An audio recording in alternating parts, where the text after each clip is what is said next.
हेगे भींगा हा कौ छौड़ी तोरा पानी से जवानी गे टीपा टीपा बरसहु पानी भींगहु तोर जवानी गे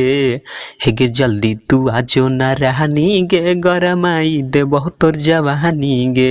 हेगे जल्दी से आजो न रहनी गे गरमाई देबहु तोर जवानी गे 16 के उमर यह छौड़ी पहिला उठानी गे हेगे 16 के उमर यह छौड़ी पहिला उठानी गे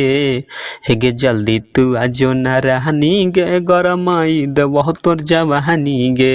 हेगे जल्दी से आजो न रहनी गे गरमाई देबहु तोर जवानी गे लगाई लिपस्टिक घुलाही तू डिस्टिक देखी छौड़न तोरा मारा भिस्किल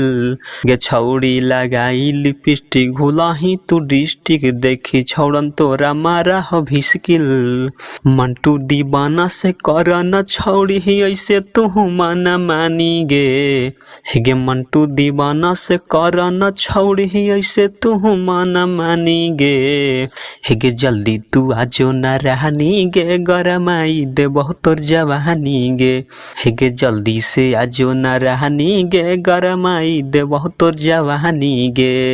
हेगे जल्दी तू आजो न रहनी गे गरमाई देबहु तोर जवानी गे। दोस्तों अगर आप लोग को यह वीडियो पसंद आया होगा तो like comment share and subscribe follow करें। धन्यवाद।